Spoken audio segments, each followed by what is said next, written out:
Hello, everybody. Good afternoon, good evening, good morning, or whatever it is at your place right now. And warm welcome. Welcome back to our next episode of Photography Review Show. Now, if you've never been here before, my name is Jakub, and I'm a professional photographer based in West Sussex, England. I'm also the person responsible for Clever Photographer and Bors Photography. And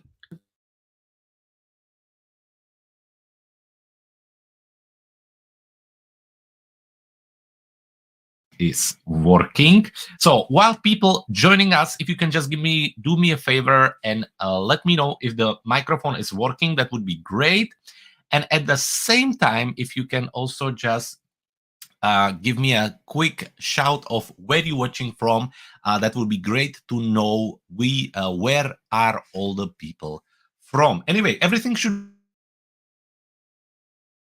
more people go through the usual details. So, photography review show, what we do, we usually look at three aspects of your images. We look at the technical part where we look at the camera settings, your noise, sharpness, exposure, and all of that. Give you some feedbacks and tips and tricks on what you could do differently.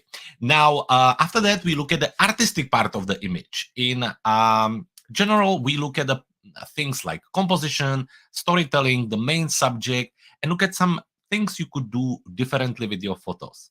And finally, at the end, if we have a time or if I think that there is a benefit of it, I give you some tips and tricks on how you could edit your image. For the editing part, we are using Luminar Neo. However, if you don't have Luminar Neo, don't worry about it. Most of the tools or the idea of the editing is same for Luminar Neo, Lightroom Classic, and all these applications. So that is all out of the way. Now, quickly, how you can join us for the next episode of Photography Review Show.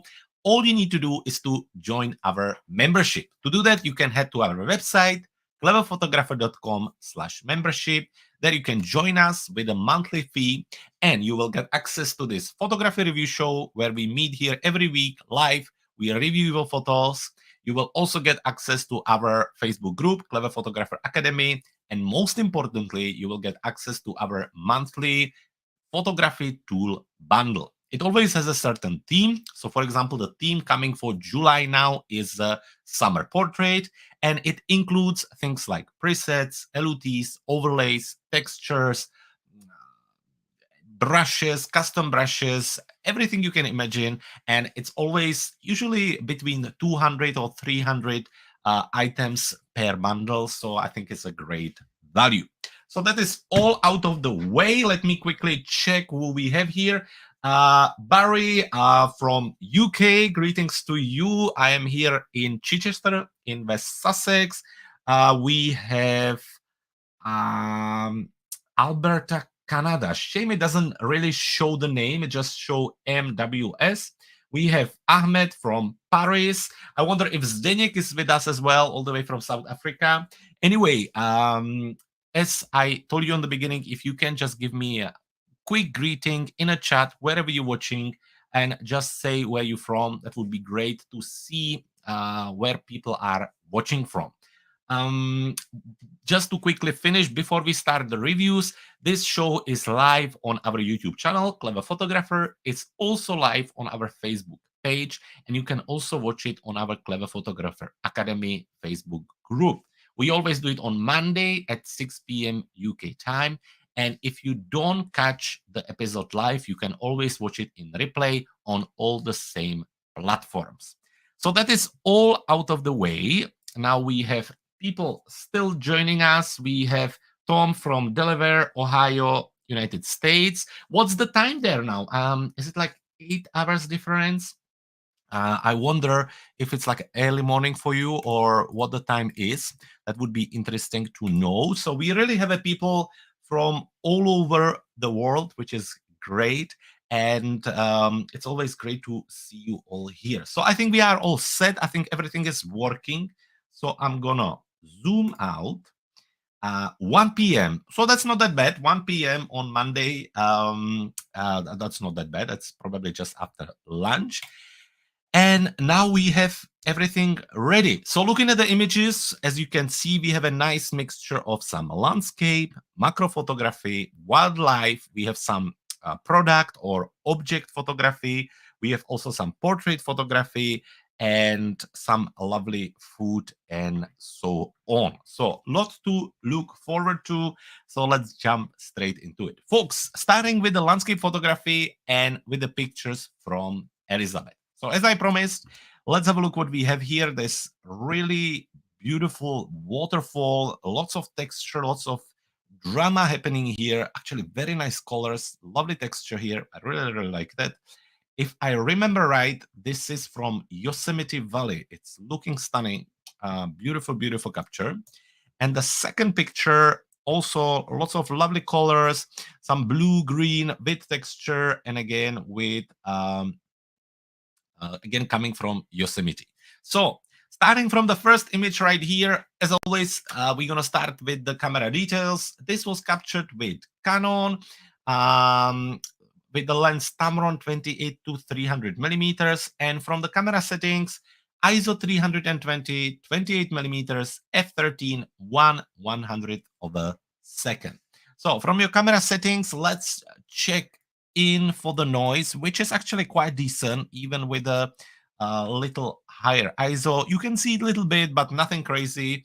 And obviously, as this was probably for the camera little lower light situation, I think the capture is quite nice. 28 millimeters, lovely wide shot, while still keeping it nice and in order. There is not too much distraction from that amount. F13, making sure everything is nice and sharp. You can see we have sharpness on the stones here, and then all the way almost to the top. Definitely all the rocks. You can see the mist. It's looking really, really nice. 1/100 of a second. The exposure looks good to me. We have a details all the way through, including the sky. Although when you look at the top, you can see a little bit of chromatic aberration there, but nothing really crazy. So all in all, I think technically this is done quite nicely. The sharpness is quite good. And I really like the picture because it has a story. It has a really nice drama. That brings us to the artistic part. So the storytelling of the image, which is equally as important as having the sharp and nicely lit image. So when it comes to storytelling, I really love it. It always starts by looking at the image for the first time. When you get impressed, when you feel some kind of emotion, that's always a good sign, rather than you trying to look at the image and trying to figure out. So this really works very well. The contrast here works very well too. You have this white water going through otherwise quite um, low saturated image, and the contrast of the light as well with the bright and dark works really well together, and I think this is really nicely done. Um, as the framing goes, quite often the portrait crop is a little bit more forgiving, and that's why it works here as well. On the top of it, I think it also works well because it really let us understand the size of the waterfall. So that's why I think the portrait is a great choice for this image. When it comes to depth, we have some nice foreground created by the stones. We have the middle ground with the waterfall as the main key subject, and then we have some of a background with obviously the more rocks and the sky on the top. So all in all, I think this is a great capture actually, Elizabeth. Well done. It's probably one of my favorite I've seen from you so far. So congratulations. Really, really happy with that. When it comes to post-processing, yes, we could probably have a look at the chromatic aberration on the top. In overall, I think the whole space is a little bit too bright for me. I think the main subject is down here, and that takes a little bit of attention away from me.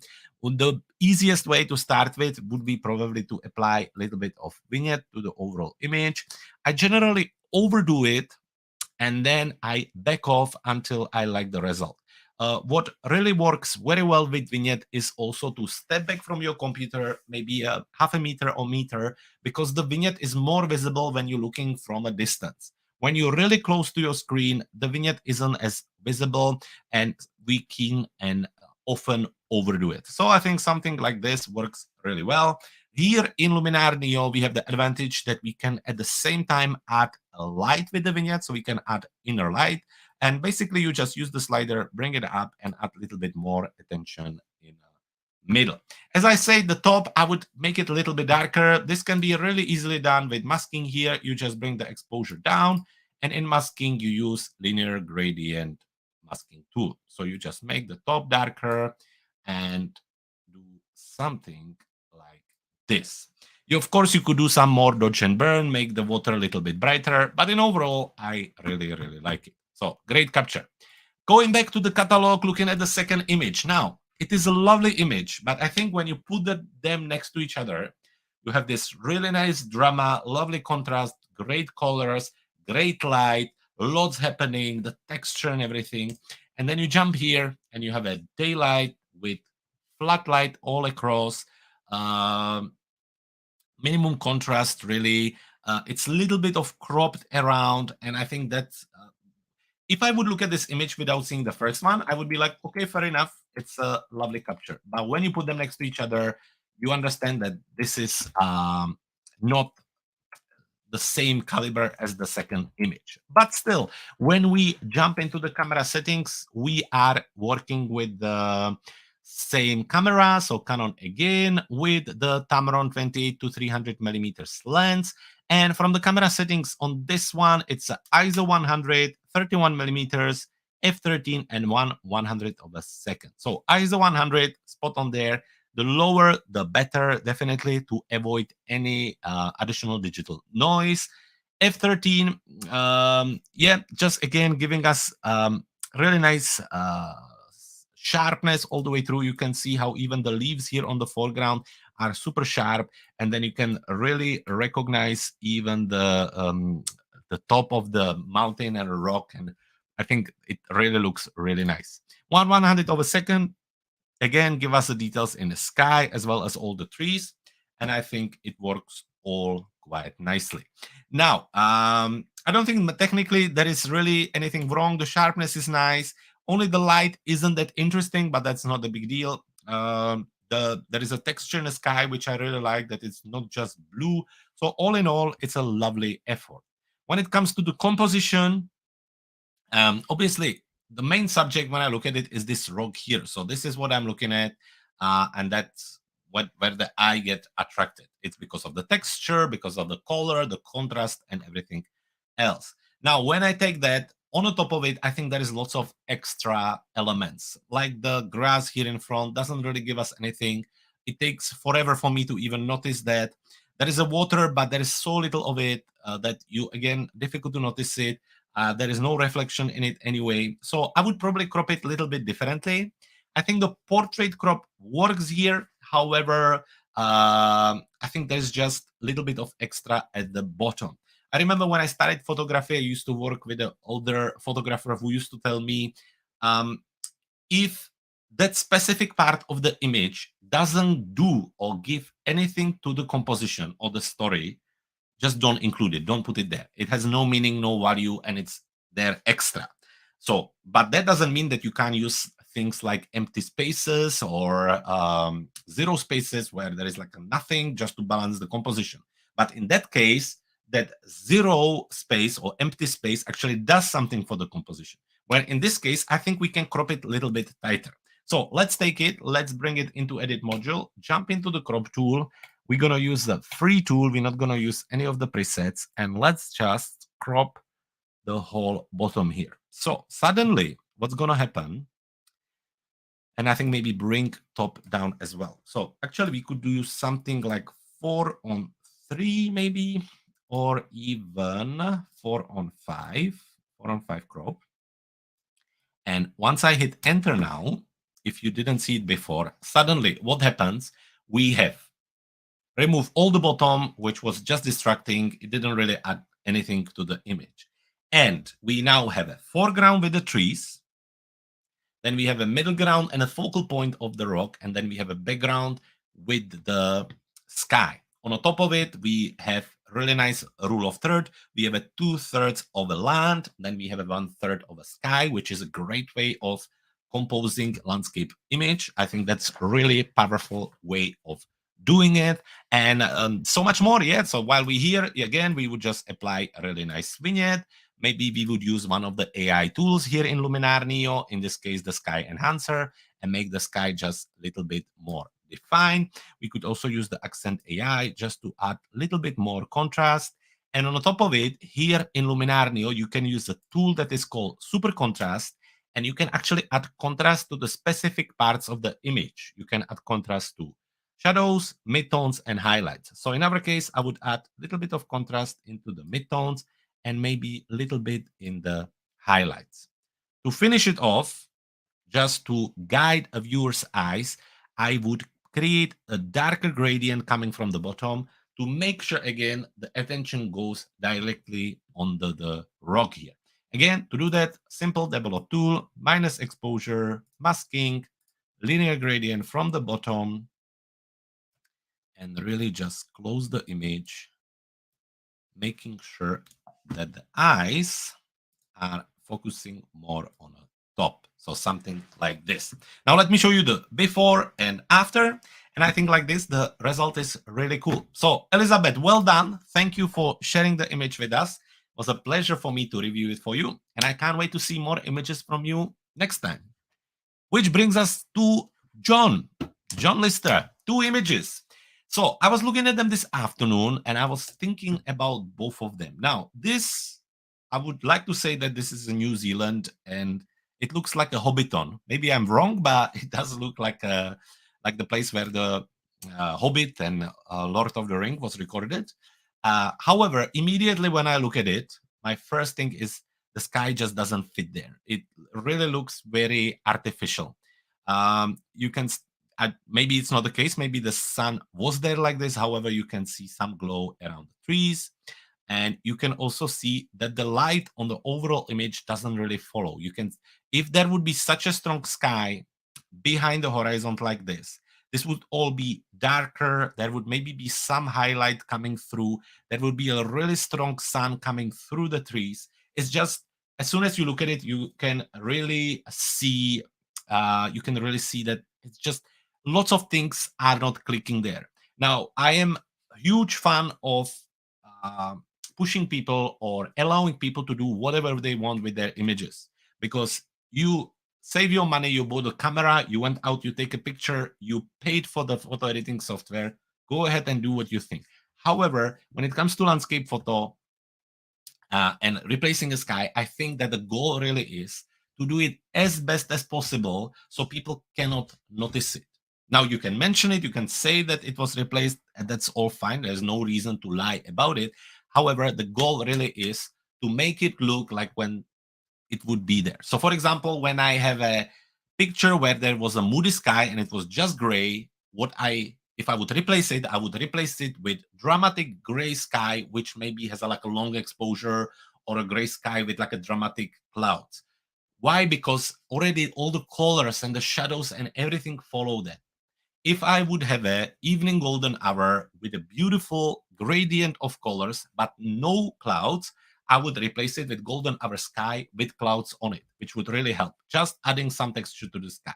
If I would have a scene like this where there was sun, but maybe no clouds, and all the light would be coming from there, the colors would already be there, then I would put the sky like this in. So this would be my advice for sky replacement. This is how I would do it. Anyway, we're going to come back to this image. Let's come back to this one, which I think is lovely. I think this is a great capture. I like lots about it. And most importantly, coming back to Elizabeth, when I look at the image, immediately I like it. I'm happy about it. And that's the emotion you want to have. So us as a photographers, and as I do every week, I break down the image to small pieces. So by the time I'm finished with the image, I look at everything under magnifying glass. A normal person will never do that. You will take image like this, you will show it to anybody around you, your wife or friend or whatever. He will love it. He doesn't know why, but he will like it. And that's really the first impression I am looking forward. And I really like this image. So look at it. Camera Nikon Z6, lens 24 to 70 millimeters.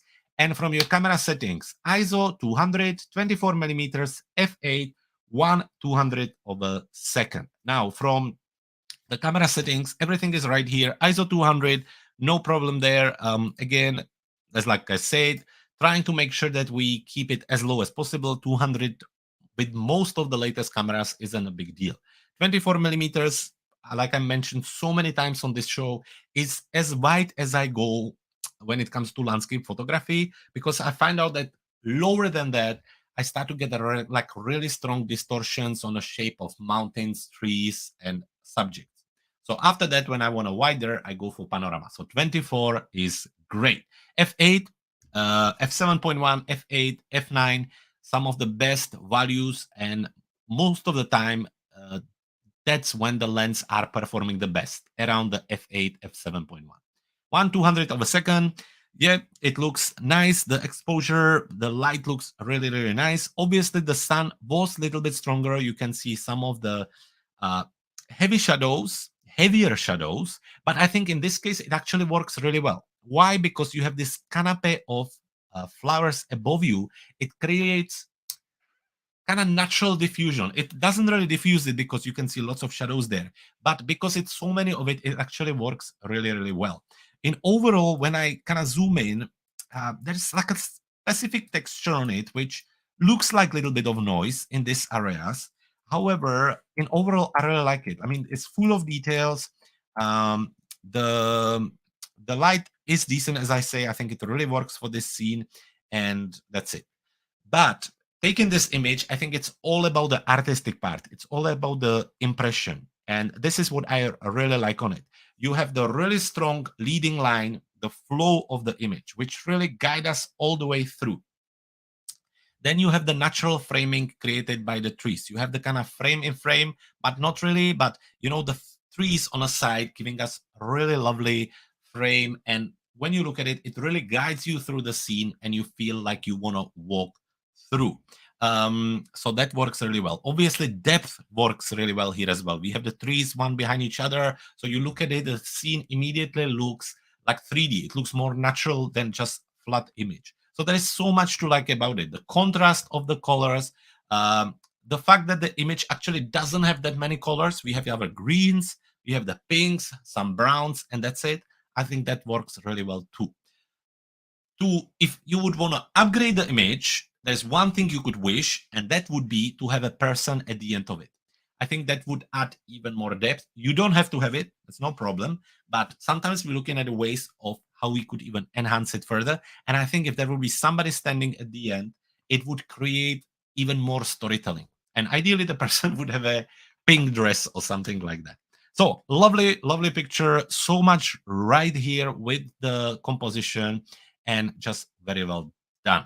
Now, when it comes to editing it, maybe just a little stronger vignette.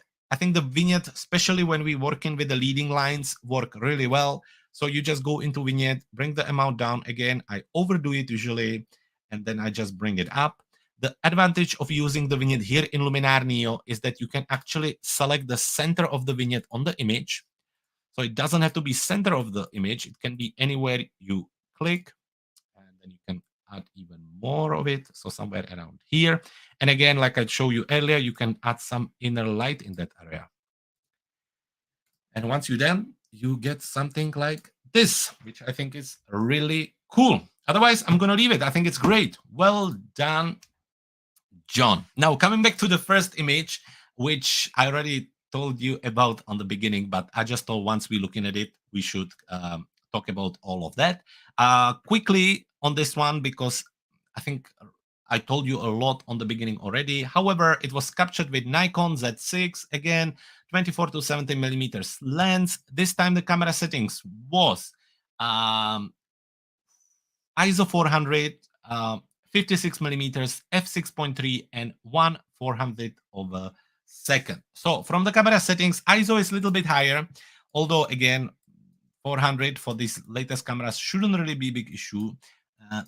Now, there's maybe just a little bit visible, but really not too much, so that's all good. 56 millimeters, no problem there. f6.3, good choice as well, no problem. 1/400 of a second. Again, another value which gives you a hint about the sky itself. In general, I talk a lot about the sky and the sun, and if it would really look like this, you can see a little bit of the glow here. You can see a little bit of the glow here. But I think the first thing that tells, also a little bit of glow here, the first thing that tells is the fact that the light would just look differently on the landscape. And I think the white balance also isn't really that great. So, John, great test, great try, very creative idea. However, I think maybe just different sky next time, maybe just something a little bit more closer to the original scene. But the first image was great. So we have landscape photographers behind us. Quickly jumping into the chat. Zdeněk is with us. No problem. Welcome to Zdeněk. We haven't done your image yet. In fact, you are just in front of us.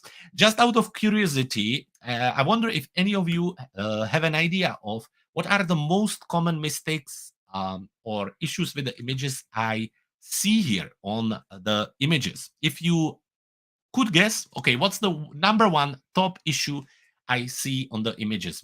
I've done year of reviews, maybe year and a half. I have reviewed thousands of images since. So I kind of went through the past, look at some of the images, and I was able to figure out what was the number one issue. So if you have a moment while you're watching, just give me a quick message in the chat and share with me what you think is the number one issue or the mistake that people do on their pictures. I give you a hint, it's to do with the camera settings or with the technical part of the image. Now, moving on to Zdeněk, before we're going to talk about the mistake and looking at two of his images. Zdeněk, continuing with macro photography, object photography, since the winter is full on in South Africa. And this time, I can see that you try different backgrounds, which is great. I think that's a really way to go. White is great. However, it's quite safe. So I think trying different things is great.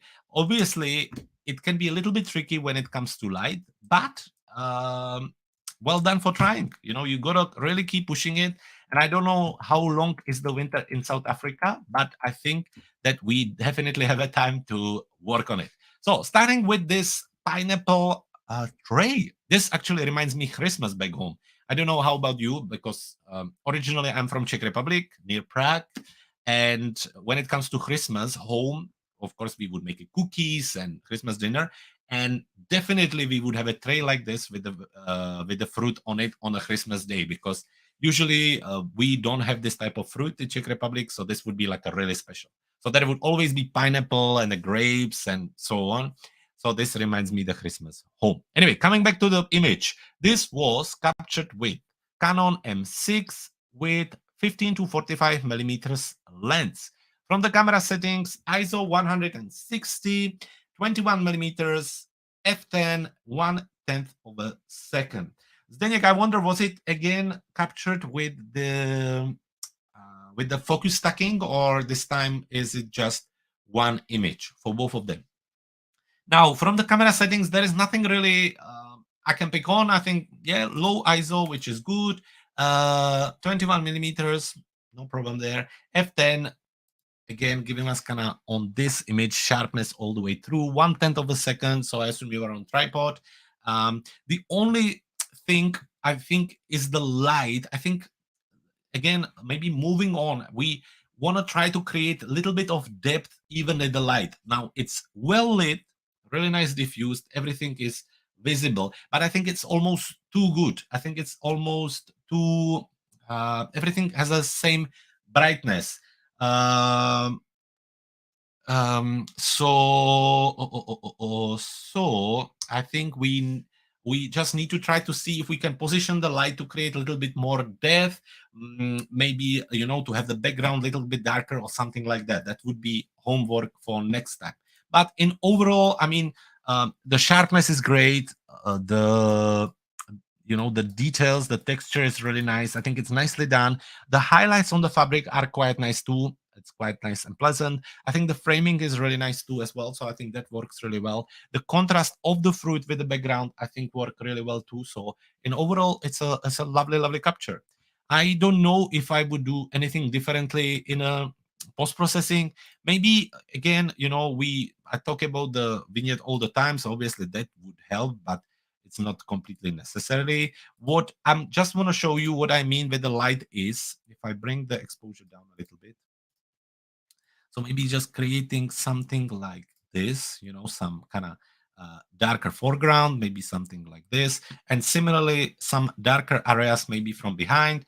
So I will just close it, open it, and maybe just use brush for this. This.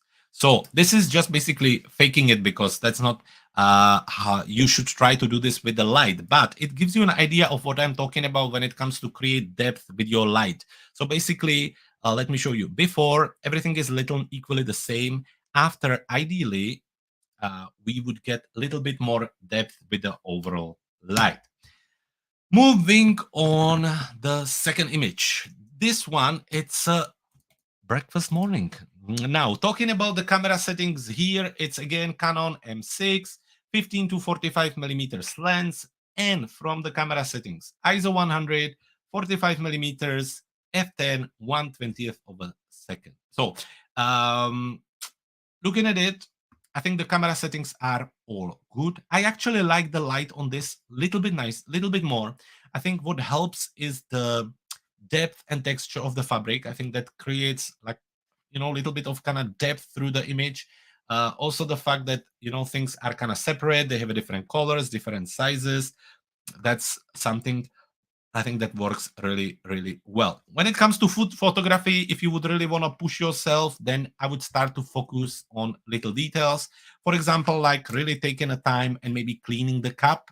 Not necessarily, well, you could clean the cup before you're going to shoot it, but then if some stuff will still stay behind, you would really kind of go in and try to clean it up, just to make it all nice and clean, just to kind of remove these bits very quickly, very easily. But I think that makes it all much more professional, So you do something like this very quick, clean the cup, you would do something like that.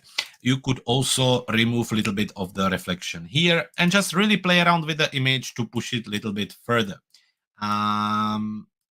Yes, equally with the egg, if you would want to remove some of the yellows just to make it more appealing, you could also play around with some white balance and make the egg even brighter.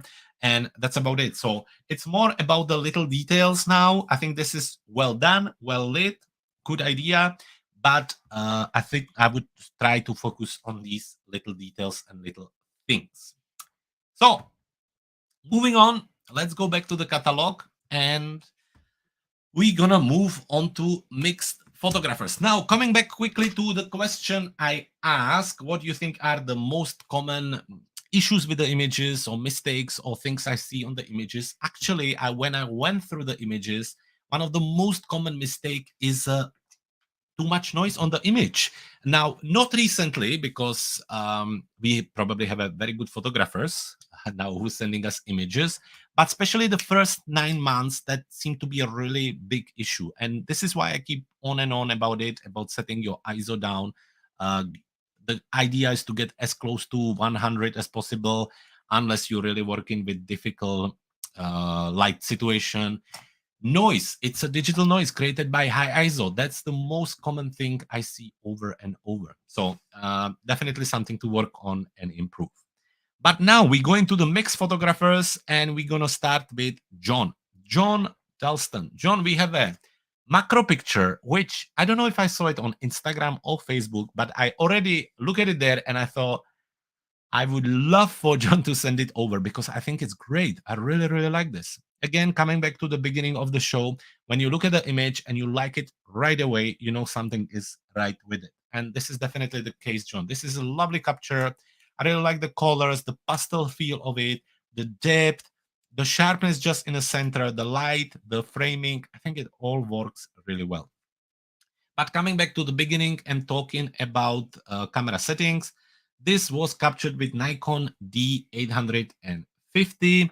Then we have the lens 105 millimeters, and from the camera settings, ISO 64, 105 millimeter, f4.5, 1/400 of a second. Now, from the camera settings, it's all right, of course. I really, really like how the f4.5, what kind of depth it gives you. It's really, really lovely. It's very cinematic storytelling, and I think it looks great. I really like that. I am very impressed, John. Really, really good job. And now for the storytelling, again, as I say, I think this really start to have the kind of feel of fine art as you have the darker around.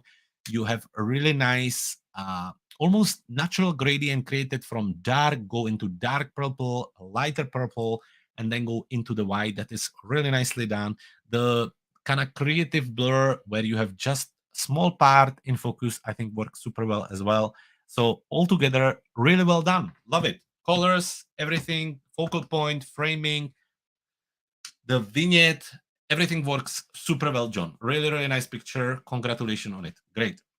So, since there is nothing else to add to that, we're gonna move to the picture number 2, where we have a portrait, lady, black and white capture. So, coming to the camera settings first, this is a Nikon D850 with a 24 to 70 millimeters lens, and from your camera settings, ISO 100, 24 millimeters, f7.1, and 1/250th of a second.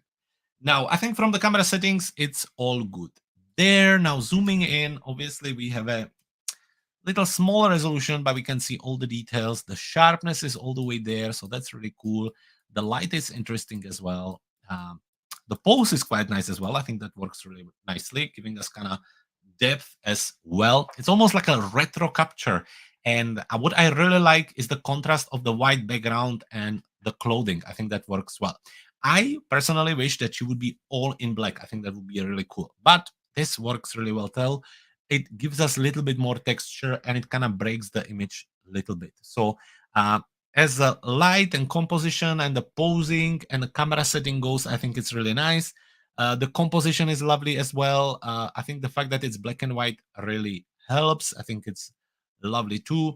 When it comes to framing, maybe I would like to have a little bit more space above her, just to kind of give us a little bit of breathing space. Just keep an eye on it. I know I keep kind of on and on about this, but really keep an eye on the edges. Also here at the bottom, you want to have a little bit more space extra in case you want to print the image or anything like that. Other than that, I think it's great. Nothing I can add, John. Lovely. But then again, your portrait pictures are always great. So congratulations on great 2 entries. This one was lovely.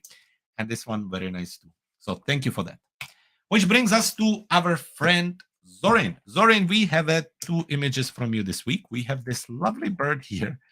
It's very, very pretty. So I'm assuming this is like a cheek.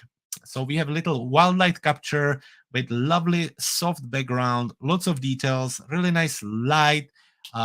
Everything really works nicely. And then we have a little bit of landscape here. So let's start with the first picture. Starting by this one and looking at the camera details, this is Nikon Z9 with the 70 to 200 millimeters lens, ISO 360, 400 millimeters.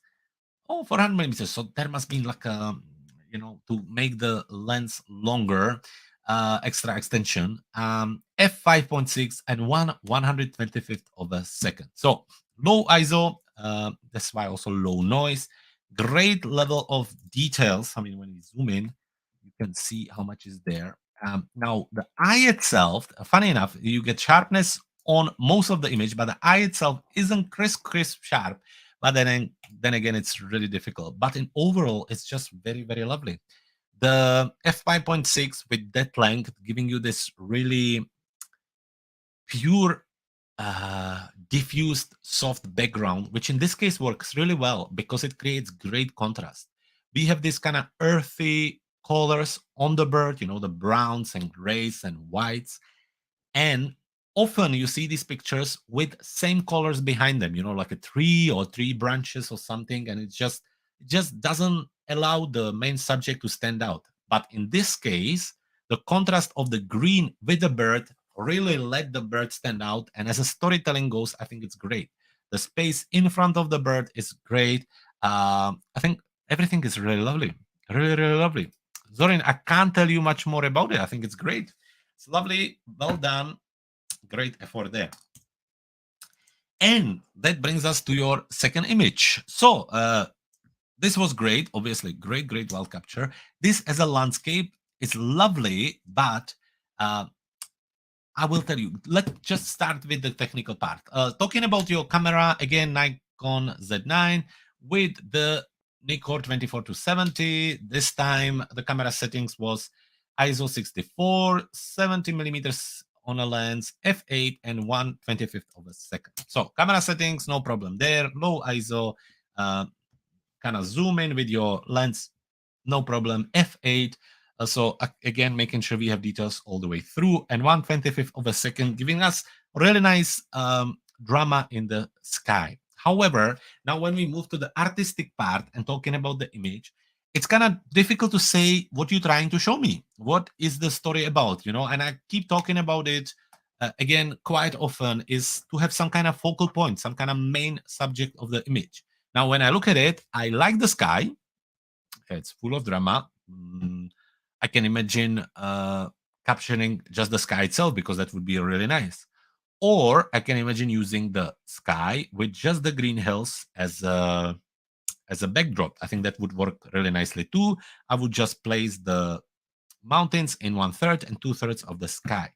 But similarly to Elizabeth earlier, again, we have a lot of extra. We have these branches here, which actually also makes the picture really unbalanced. When you would take the image, put it on a scale, this image would fall on that side because there is just completely empty space here. After that, we have this leading line here, but the leading line is really hidden away from everything else.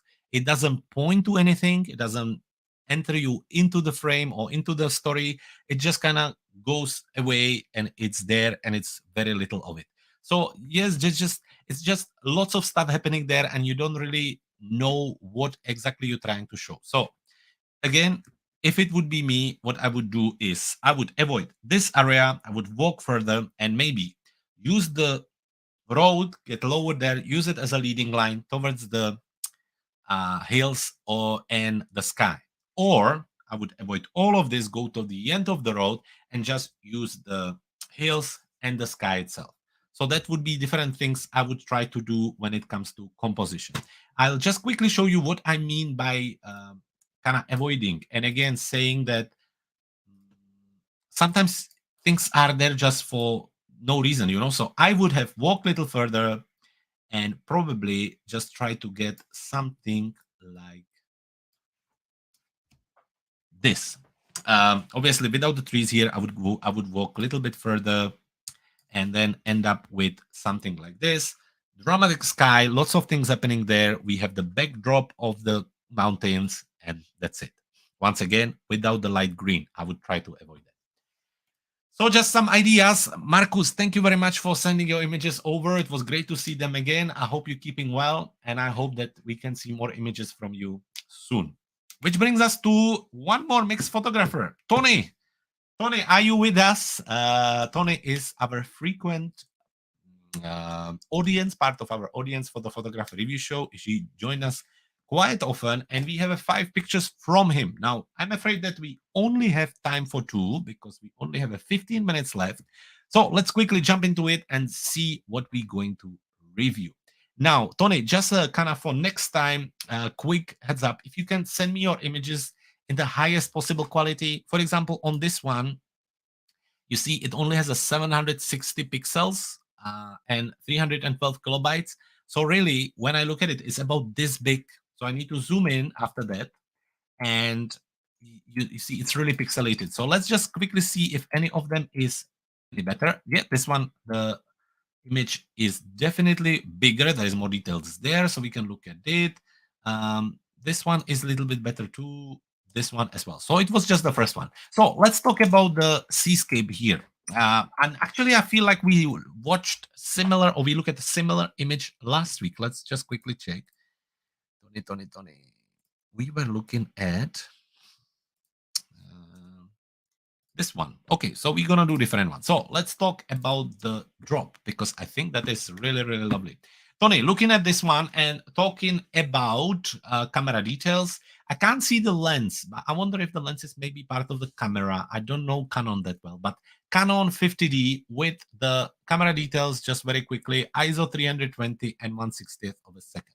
But I think for image like this, the camera details are not as important. This is, again, the case of capture that you look at and you just really like it. I think it's lovely. I really like the yellow color with the drops, and then that kind of really gradient, glowy background. I think that works really, really well. I think it's lovely, beautiful showcase of nature, which works really well. Only thing I would do, I would maybe crop it even tighter, more on the drop itself. So let's say that we would actually, let's go into free and get radius of some of the top and maybe end up with something like this. I'm basically just looking for a framing where really we would add focus on the drop. I think that actually was maybe a little bit too much. So let's see if we would maybe actually go for the portrait crop and then end up with something like this. That I think works a little bit better for me. So we have the leading line of the flower itself. We have the drop. We have the background.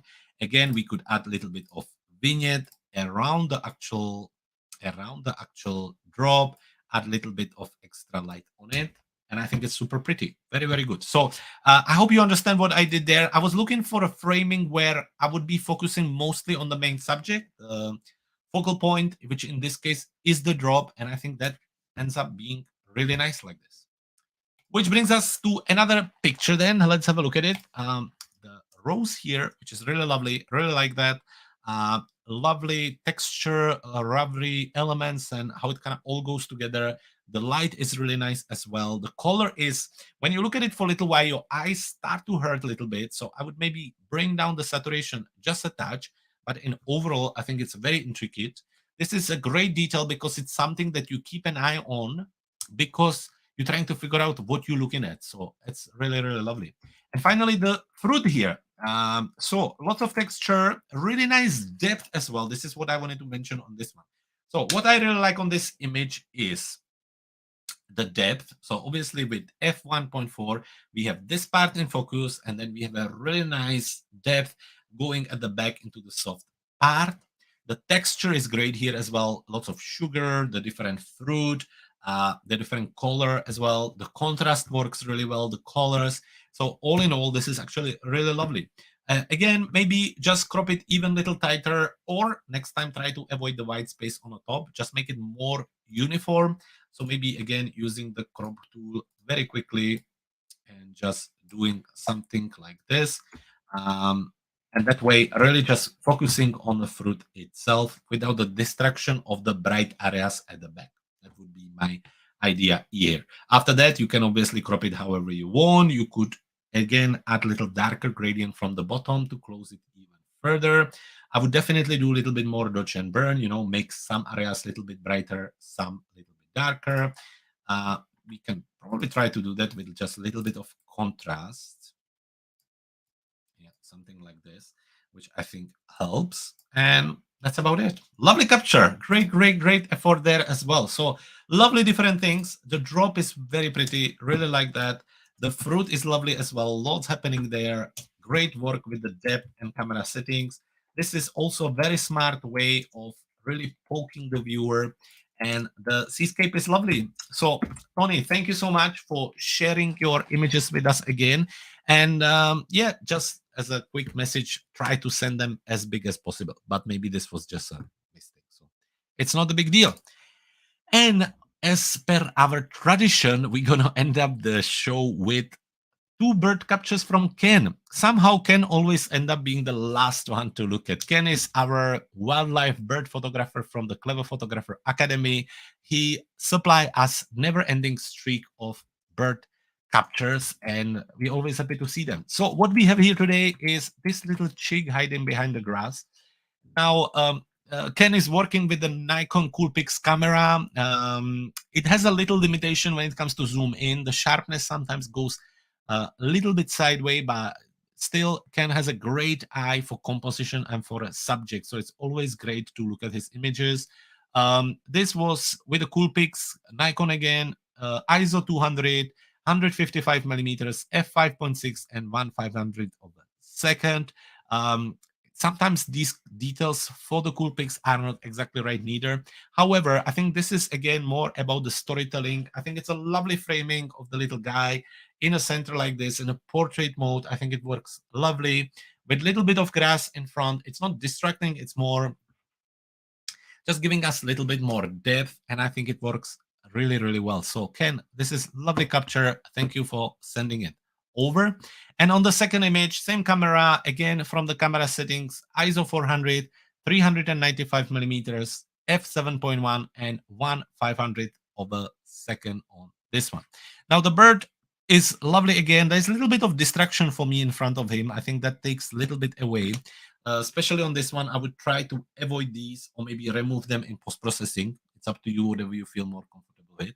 Otherwise, the background is quite nice. Again, I think it works really well when you have an animal of certain color and the background is either diffused or different color. It really helps for the animal to stand out. I think the framing is lovely. We have a bird with an empty or active space in front of it that always works lovely. The edges are nice.